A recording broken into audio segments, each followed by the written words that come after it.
Imagine a man at the peak of his career suddenly disappearing without a trace. In 2005, Ray Gricar, the district attorney of Center County, Pennsylvania, left his office and never returned. His car was later found abandoned near a riverbank, but there was no sign of him. As a prosecutor, Gricar had dealt with dangerous cases and powerful people.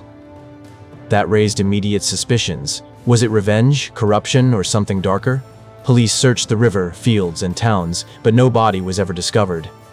His laptop, which could have held answers, was later found in the river, hard drive missing. To this day, the disappearance of Ray Gricar remains one of the most chilling mysteries in American legal history. Here's where it gets strange: the missing laptop. Investigators discovered Gricar's computer submerged in the Susquehanna River months after he vanished, but the hard drive was gone, later found separately, destroyed. Before disappearing, Ray Gricar had reportedly searched online for how to destroy a hard drive permanently. Was this his own doing, or did someone plant the evidence to frame the case as a suicide? His files could have contained sensitive investigations or secrets linked to powerful individuals. The fact that both the laptop and drive were found apart raised suspicions of foul play. With no digital trail left behind, investigators were left chasing ghosts in one of the strangest high-profile vanishings of modern times. Every theory about Gricar's fate has kept people debating for years. Some say he staged his own disappearance, escaping the pressures of the job. Others believe he committed suicide, overwhelmed by his responsibilities. But many are convinced it was murder, possibly a revenge killing by criminals he once prosecuted. Witnesses recalled seeing him alone on the day he vanished, calm and collected.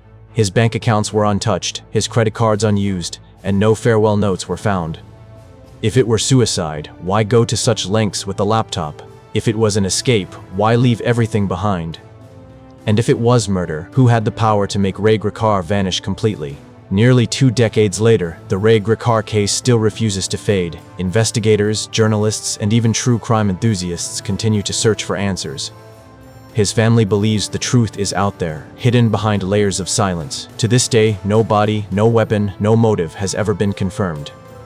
Some link his disappearance to organized crime, while others whisper about political corruption. Each theory adds another twist, but none brings closure. The riverbank where his car was found has become a haunting landmark of mystery. And every year, the question still echoes: what really happened to District Attorney Ray Gricar in 2005? Imagine a small town waking up to discover its beloved teacher had simply vanished overnight. In 2005, Tara Grinstead, a 30-year-old beauty queen and high school teacher, failed to show up for work in Ocilla, Georgia. Her car was found in her driveway, but her cell phone, keys, and purse were missing. Inside her house, there were subtle signs that something wasn't right. A lampshade broken, and a bedroom clock stopped. Police searched the town, woods, and rivers, but nothing appeared. Tara's disappearance shook the community, leaving everyone asking, how could such a popular teacher just disappear without a trace? Investigators quickly realized this wasn't an ordinary missing persons case. Gloves were found outside Tara's home, later testing positive for DNA, but no matches came up for years. Her car seat was pushed too far back, as if driven by someone else. Neighbors recalled hearing dogs barking late at night, but no screams were reported. The house door was locked, yet her belongings suggested she had planned to go out. It felt like someone familiar had walked her away from her own home. Each clue only added more confusion. For nearly a decade, the case grew cold, haunting the town with unanswered questions. Theories spread like wildfire. Some whispered about jealous lovers. Others pointed toward her role as a teacher, claiming she may have been stalked. Former students and colleagues were questioned, but nothing stuck. The DNA on the gloves remained one of the strongest leads. Theories ranged from abduction to planned disappearance, even possible murder. Her friends and family insisted she had no reason to run away. She left behind a promising career, loving students, and her entire life in that small town. With no strong suspects, the case of Tara Grinstead became one of the most famous cold cases in Georgia. For years, media coverage, documentaries, and even the popular podcast Up and Vanished kept Tara's case alive. Eventually, in 2017, 12 years after her disappearance, an arrest was made, but mystery still surrounded the years of silence. Even with suspects charged, many details remain unclear about what truly happened that October night in 2005. Some believe there are still hidden secrets in the community that no one dares to speak about. The Tara Grinstead disappearance has since become a haunting reminder of how even in small towns, mysteries can stay buried for years. To this day, the truth still feels incomplete. Picture this. One of the UK's most famous television presenters is gunned down on her own doorstep in broad daylight. In 1999, Jill Dando, the much-loved host of the BBC's Crime Watch, was shot outside her home in London. The case shocked the entire nation because Jill was seen as the face of justice and crime prevention. Initial investigations pointed to a professional assassination, a single bullet, no witnesses, and no clear motive. Years later, in 2005 and beyond, reinvestigations reopened the mystery, asking, who would want to silence Jill Dando? Was it organized crime, jealousy, or something even bigger? The media storm only made the case more complex.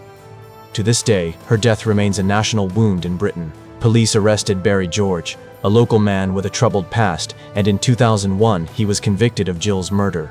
But the evidence against him was weak, relying heavily on a single gunshot residue particle. After years of appeals and public outcry, Barry George was acquitted in 2008, leaving the case unsolved. The reinvestigation that followed in 2005 plus highlighted how fragile the original trial was. Could it be that authorities rushed to close the case because of media pressure? Critics argued that the real killer was still free, hidden in the shadows, while the wrong man had taken the blame for years. The trial became a symbol of flawed justice in high-profile cases, and it left investigators back at square one with no solid suspect. As the cold case dragged on, new theories emerged. Some claimed Jill's murder was linked to Serbian warlords after she presented reports critical of the Kosovo conflict. Others believed she was silenced by organized crime syndicates angered by Crime Watch coverage. Still others suggested she may have been the victim of a stalker or random killer. The fact that no CCTV, no eyewitness, and no strong forensic evidence has ever tied a suspect to the scene only fuels speculation. Each year, journalists revisit the Jill Dando case, trying to piece together the truth that investigators still cannot prove. Every documentary brings new theories, but no closure. The silence of this case is louder than ever before. Decades later, the murder of Jill Dando remains one of Britain's most infamous unsolved crimes. Every reinvestigation since 2005 has failed to produce breakthroughs. Her colleagues at the BBC, her family, and millions of viewers continue to demand justice. The unanswered questions keep her case alive. Was Jill's death a professional hit, a crime of obsession, or a botched investigation from the start? To this day, Jill's smiling face is remembered not only as a beloved presenter, but as the center of a haunting mystery. The Jill Dando case stands as a chilling reminder that even the most high-profile crimes can remain unsolved. Each anniversary brings renewed calls for answers, yet the truth about her death remains locked in shadows.